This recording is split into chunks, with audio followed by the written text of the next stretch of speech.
Welcome to the F1 Debate Show.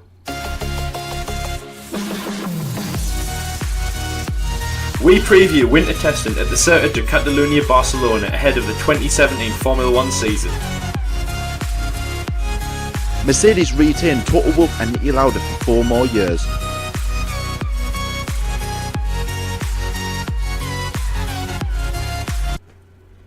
Yes, it's that time of year again when the woolly hats go on and the binoculars come out. We are here at pre-season testing at the Circuit de Catalunya-Barcelona, the pre-season testing before the 2017 Formula 1 season.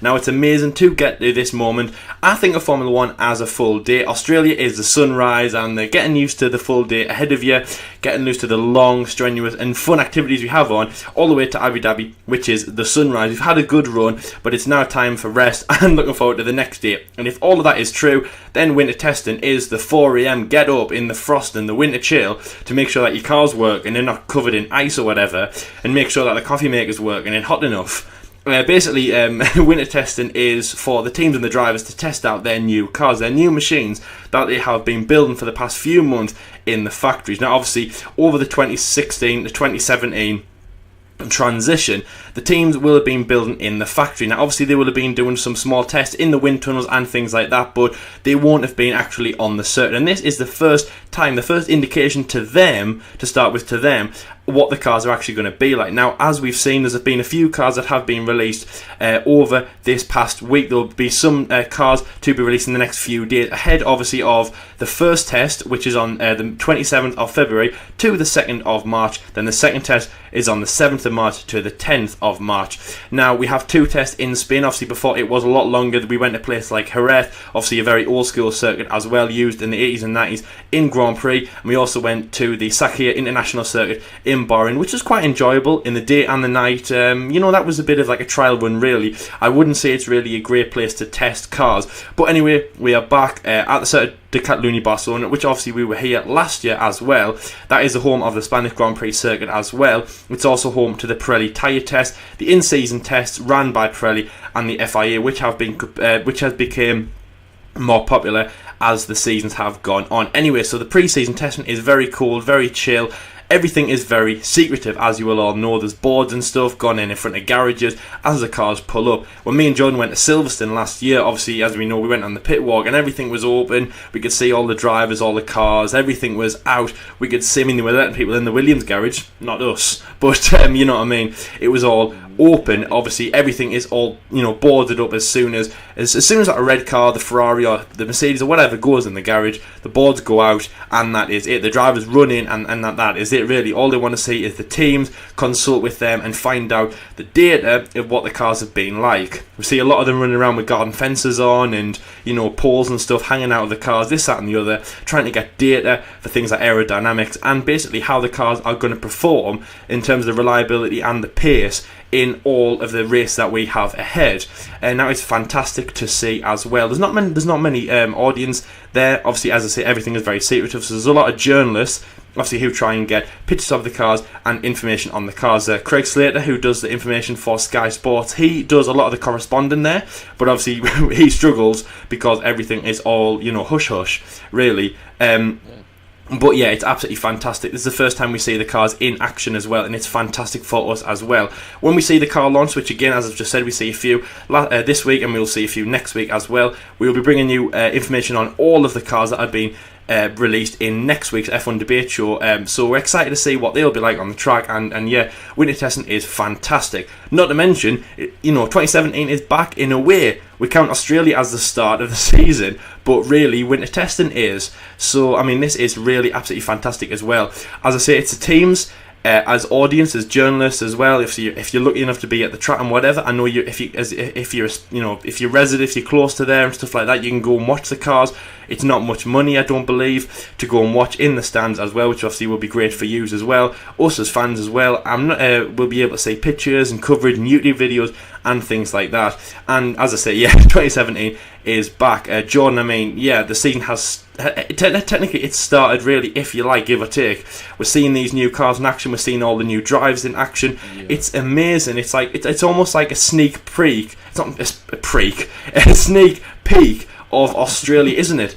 Isn't it really? Because obviously we're seeing You know, we're seeing the cars and the new liveries, the new drivers, and the new, because obviously I love seeing the new drivers. Obviously we're going to see the Hulk at Renault, we're going to see Ocon at Force India, obviously we're going to see, you know, the new driver, the youngest driver in Formula 1 at Williams, we're going to see Van Dorn in the McLaren, you know, obviously, and then just all old faces as well. Obviously we're going to see, you know, Hamilton in the Mercedes ready to go, we're going to see the Red Bull guys ready to go, as I say, in the new liveries and the new kit with the new sponsors. And yeah, as I say, it's a sneak peek to Australia. It's fantastic winter testing. Jordan, are you looking forward to it? As always, you know, I love it when this time of year comes around. You know, Formula 1 has been gone for too long now. It's now the end of February, which means obviously testing. This is like the first glimpse of what to expect in the Formula 1 season. Obviously, this is the perfect chance for cars to have all their problems before the first race in Australia. This is obviously the new tyres. That's going to be a very key thing that the teams are going to test. It is going to be quite difficult probably to start off with, because obviously temperatures in Barcelona aren't as hot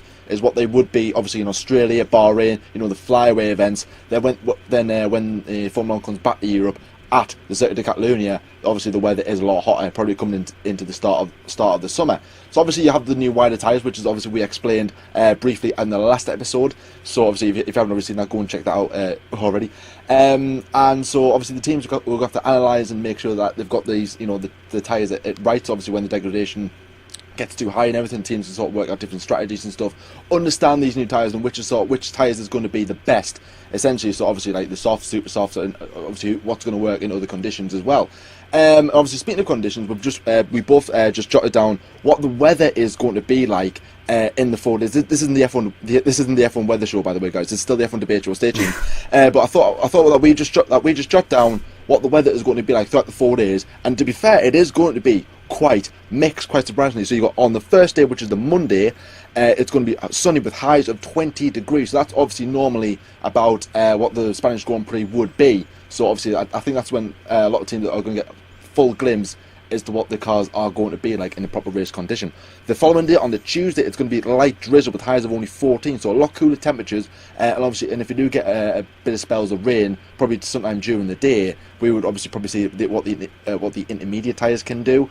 We know that the FIA normally put like spray some water on the track, so obviously we can test and see what the new wet tyres look like and how they perform. Obviously, because if there's 4 days of pure dryness, where's the rain going to come from? How are they going to test the new wet tyres and everything? And if it does rain in Australia, they're going to be like, oh no, we've got no data on these tyres, so because they didn't rain at the first test. So Tuesday is going to be hopefully a good chance to see them intermediate tyres. Wednesday, it's going to be light rain with possible thunder, so there's going to be a lot of storms kicking about Catalunya in that area as well. So again, it might be obviously, as I said, some light rain. So obviously some heavy rain compared to Tuesday. Obviously probably still intermediate conditions. Obviously the FIA will probably go, oh, we'll put some more water on the track so we can see how the wet tyres can perform. Highs of only 13 degrees, so again a lot cooler than the past 2 days. So obviously we're getting cooler as the time goes on. And on Thursday we go back to light drizzle with only highs of 11. So as the week progresses, it's going to get a lot cooler. So obviously it is going to be harder for the teams to sort of properly analyse, as like I said, how the tyres and how the cars and the engines as well is going to perform under those conditions. So obviously Monday, that's going to be a sort of a real glimpse. If the weather is accurate, so obviously it might not be. It could be bloody blazing hot for the past 4 days, or it could be just absolute storms and showers like it is in England. So obviously I think Monday we're going to get a proper glimpse as to who's going to be where, and then as the test progresses on, we're probably going to see how it's going to be when it comes to like Malaysia, for example, when it likes to rain there. So obviously, as we know, that track has a history of rain. In terms of who's going to be driving in those tests, as of recording, only one team is actually confirmed who's going to be driving in those tests, and that is Force India. They have announced who's going to be driving in what day. So day 1 is going to be Sergio Perez. Day 2 is the new rookie for Force India, Esteban Ocon. Day 3 is the reserve driver, Alfonso Celis Jr. And in day 4, it's going to be a shared day. Probably the morning, Sergio Perez, and on the afternoon, it'll be Esteban Ocon. As of recording, that is the only time. The drivers who are going to be testing on those days. So obviously we haven't got that information as of yet, but obviously as the days progress on, I'm pretty sure that the teams would announce that. So obviously I'm very, very excited as to what the new cars is going to perform like under those conditions as well. As like we said before, you know, it's a back to school feel. You know what I mean. It's like, oh, I can't wait. You know what I mean. It's just like, obviously I wasn't like that at school, definitely not. But obviously when Formula 1 gets involved, it's like, oh, you know, I really, really can't wait just to see what the cars look like. And obviously how they perform as well. I love looking at the timesheets. I remember at school when we used to do me and Lyle, you know, we used to sit there in ICT at the computers. We used to always look at the testing times and everything, and do our work at the same time. But 9 times out of 10, we never got it completed because we were watching how Lewis Hamilton and Jenson Button were doing at the first test, probably back like 2012, 2013. They were the good old days. Wasn't he a bad influence? And now look where we are. So you know what I mean. So you know. If you're at school, always check the testing times because you never know where you might end up.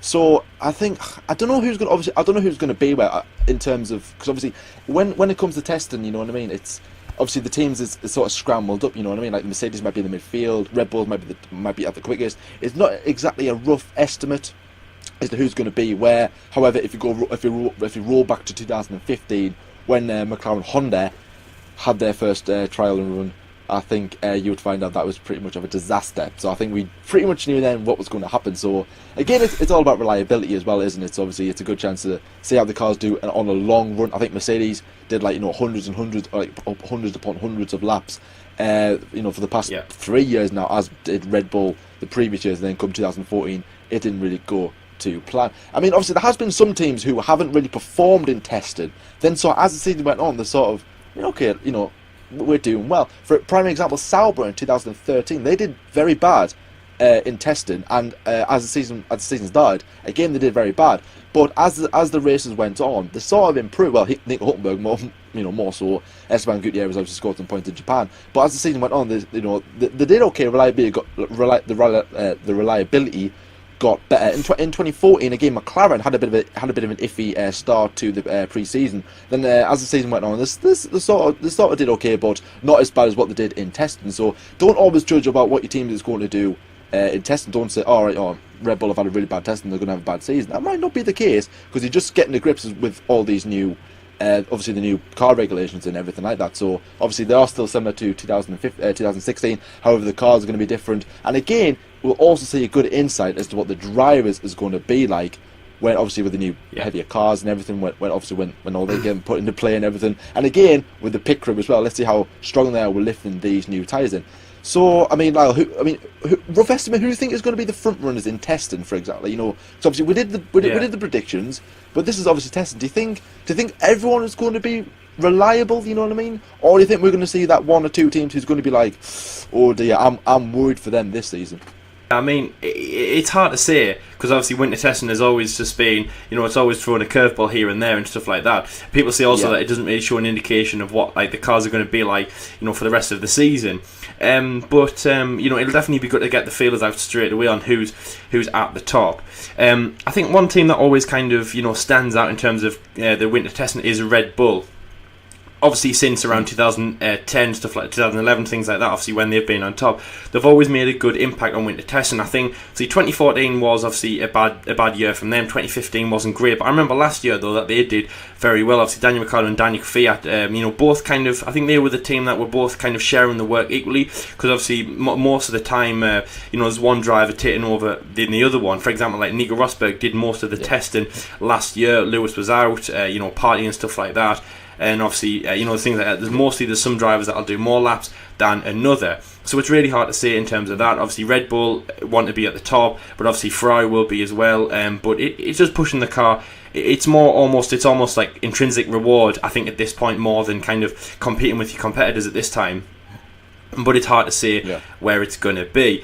Now, there's a few things obviously that we have to discuss in that, and obviously Jordan picked up as well. So the first thing is the laps that you can do. Now, obviously he said Mercedes do hundreds and hundreds of laps, which, I mean, they crack up some unbelievable laps. I've got to say that is probably the massive thing when we see the winter testing. We see, the first thing we look at obviously is the times, but we also look at the laps done. Now, some of these have been unbelievable, averaging 100, 110, 120, 130, ridiculous amounts of laps, which, by the way, you think will take them absolutely for ages. Obviously, like a school day or work day or whatever, obviously you have a lunch break, you have a morning, and then you have an afternoon. Obviously, they're separated into that, which means I think no driver can do more than 100 laps in those 2 sessions.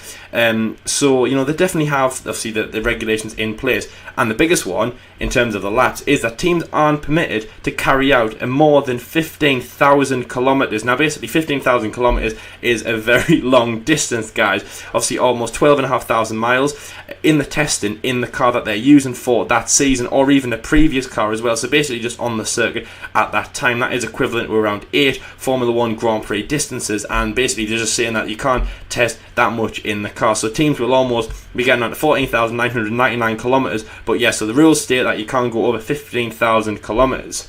Another big thing as well is that this year is that, like last year, as the invitation said, is that we'll be inviting people without super licenses to drive in the cars. As we say, obviously drivers will be inviting younger drivers, obviously like recruitment drivers, performance drivers, third place drivers, to come and drive in the cars. And if you don't possess a super license, you can still do winter testing, but you have to be fitted with a green light on the rear of the car, which must be illuminated at all times. It's a bit like how when you're on the road you have to ride with a red L on the car, basically telling drivers that you're a learner driver like this. That indicates to Sebastian Vettel mainly that you are a learner driver, a driver who doesn't have a super license. So Seb, no honestlies and swearing on the radio, and it's not a blue flag, it's a green light. So make sure that you remember that. Don't go blue flags, blue flags. Green light, green. It's green. It's green light. That is the massive thing as well. Also, as well, as I said, obviously 2 drivers are equally encouraged by the team to take on drives. Only 1 car will actually take the track at one time. So basically, for example, let's use Mercedes as an example. Valtteri Bottas might do the first few days, then Lewis Hamilton will do the next few days. And the other idea is that the other driver stays in the garage and looks over the data. Sometimes that's not the case. As you remember last year, Lewis Hamilton took on all of his, all of his going-ons instead of with the team. But yeah, that's what they're supposed to be doing. A big thing about one of the drivers is, as you will all, or some of you will know, in the race of champions that went on in Miami in the United States about a month and a half ago, Pascal Wehrlein of Sauber had an injury on his neck, which means that he will not be taking part in winter testing. So Marcus Ericsson, the Aldi reins will fall on him, which obviously was a massive thing as well. We hope that Pascal recovers for Australia, but obviously that's the process. He will be in the garage, he will be seeing all the data. He is fine, as we know for sure, and he'll be just recovering for Australia to make sure he's on tip-top Formula 1 driving style conditions. But yeah, it will be all Marcus Ericsson in that Sauber in winter testing. So obviously, good luck, Marcus, and obviously we're looking forward to seeing Pascal in Australia as well. So yeah, that is really good. But the bigger thing though that John said, which we always have to kind of think about when we're getting onto winter testing, is reliability. Obviously, the image that everyone knows of every single team is that image of the recovery vehicle on the track with a car with a tarp over it, and the driver standing there with his head going, "Oh, what's happened here?" We all know what's happened. John knows what I'm talking about. Every single driver had to do it at least one stage in his career. So basically the question is, Jordan, what team do you reckon is going to be doing that the most, with a car under the tarp either have crashed or engine failure or blah blah blah, and then and then the driver of some sort in what kind of overalls will be going, kicking the dirt, going, not again, how are you? I think I'm going to guess that every single driver, and the reason being was because I'm going to say it on the first day, whoever's driving on the first day, the first test, is going to probably end up in the wall. And I'm saying that because obviously when the driver's doing simulator work on these new cars, it's totally different to what it's going to be like in real life. So they're going to jump in the car, drive away, and they're going to be like, "Oh, this is a lot harder than what I thought it was going to be." So I think drivers at times are going to be a bit, like turning the corner, and then obviously just look like trying to correct this, like say obviously get some oversteer, try to correct it, then go, I can't correct it, and then end up in the barrier or something like that. Obviously the cold temperatures as well, the tyres aren't going to be up to temperature, so they're not going to have enough grip going into the corners, locking up as well. Obviously you've got the long start finish straight going into the the chicane. So obviously, I think there's going to be quite lockups there as well. The famous corner where Lewis Hamilton and Nico Rosberg crashed. So I think we could end up seeing quite a lot of cars there. So I think there is going to be a lot of accidents as well, and possibly maybe onto day 2 or day 3, whenever the other drivers, the second drivers, the reserve drivers come in and have their go. Then maybe by the second test, obviously in Bahrain, when obviously the drivers sort of understand the car a bit, that's when they're going to be a bit okay. Well, we sort of know what we're doing, but I'm gonna hazard a guess and say every single driver. So what about you, Lau? Do you think it's going to be every single driver, or do you disagree with me? Sure, I think every single driver will be doing it. In terms of the most, yeah, you're right. It is actually a really hard thing to count on. But to be honest, though, it's almost like one of these ridiculous kind of cliche things to say. It's like, I think the teams that will be doing it the most will be the teams that are pushing themselves. Do you get what I mean? Like, because obviously they'll be on the track the most. Yeah. Morning, noon and night, just kind of tiring themselves out. So I think that the teams that will want obviously be pushing themselves, which to be honest is every team. I'll tell you the biggest one though, obviously is teams like Force India and Renault. I think they're going to be the ones that'll be out on that track till all hours, pushing themselves to the limit. And if, let's use for example, like Sauber, Haas as well. Obviously, like teams who, obviously didn't do well in 2016 and want to get the edge over the midfield rivals. Obviously, the higher you finish in the constructors, the more money you're going to have. So they're going to be like, right, we want that advantage at an earlier stage, because obviously hopefully them teams will fall away from that pace as the season progresses, and they'll go, all right, so our 5 point scoring finishes at the start of the season paid off because of all that extra work we did in pre-season. So I think that's how that could pan out. Exactly.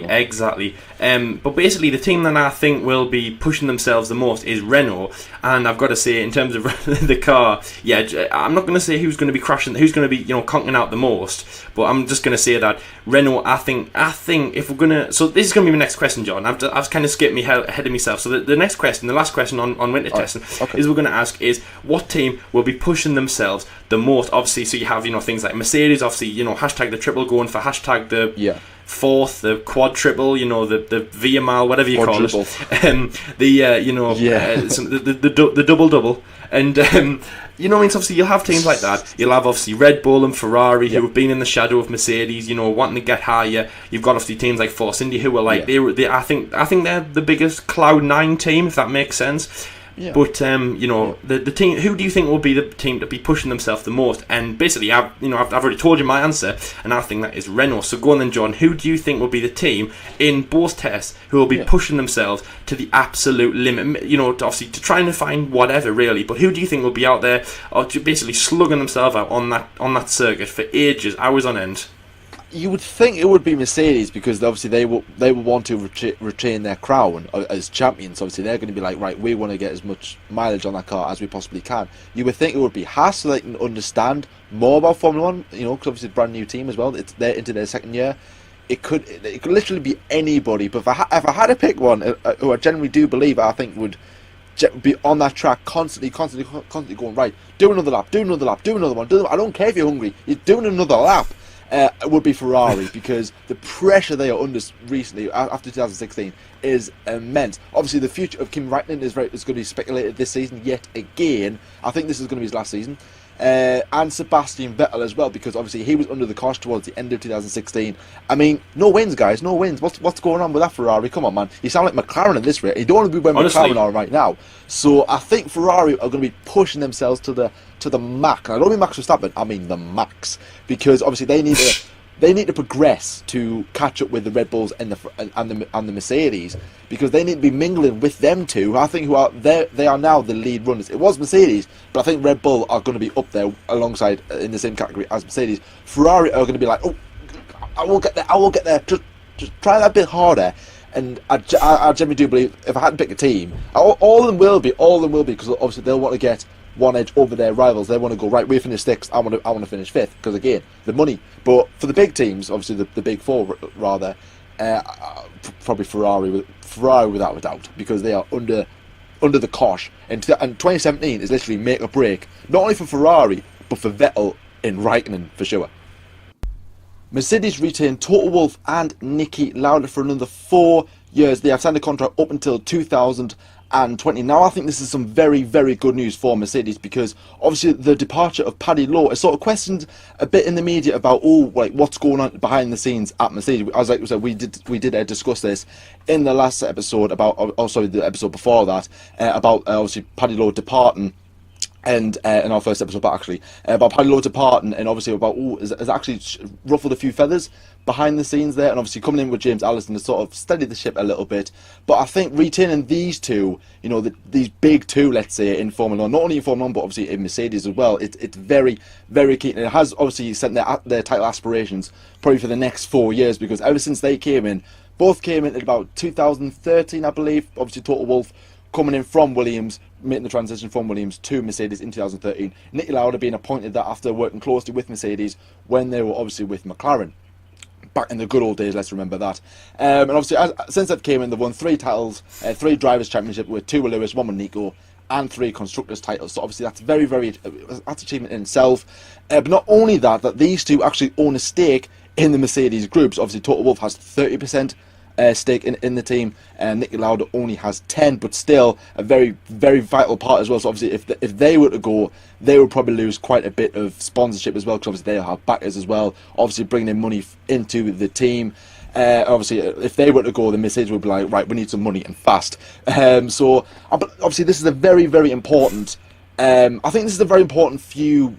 I would say a very important year for Mercedes, because obviously allowing Nico Rosberg to retire, it was a massive shock, and obviously getting in Valtteri Bottas, who obviously he's a proven driver, but he has to prove himself that bit further to compete with Lewis Hamilton, because at the moment he's like the king of Formula 1 right now. He's obviously beaten. He's very, very close to having the all-time pole position record. He's the second most successful driver in terms of wins. Right now he is the king of Formula 1. So obviously they've got to have a driver who's going to compete with the king, obviously bringing the Valtteri Bottas, they've got to do that. And if they do that, then that way that's like, that's good for Mercedes, because that means they are still able to compete with the top guys. And obviously Toto Wolff and Niki Lauda will have a say in that, and they also worked with Valtteri Bottas. So if Valtteri Bottas doesn't sort of work out, fingers will be pointed at like those two and going, who have you brought into this team? Who's this guy? But so obviously they're gonna have to find someone to right, Lewis Hamilton is our king. We have to have someone alongside here who can pretty much match him and sort of take away his crown. Let's say, come on. It's sort of like when you're playing pool and playing a game of pool, and it's like, right, winner stays on. Basically, that's how it is. Well, technically in a way it is, but so obviously again behind the scenes as well, Mercedes being so successful in Formula 1, they don't want to be like a Red Bull and sort of disband away from that, or even worse, Ferrari. They don't want to be that, so obviously they're going to have to keep the main personnel. And obviously when Ferrari were letting teams go, such as Domenicali, when he left and everything, when Luca Di Montezemolo stepped away from behind the scenes, the form sort of deteriorated, and obviously it hasn't been the same since. McLaren have done the same thing, as have Williams, letting big people go to teams like McLaren and Ferrari when they were doing well, and that obviously they left when Paddy Lowe was at McLaren. He went to Mercedes and obviously did many great things there.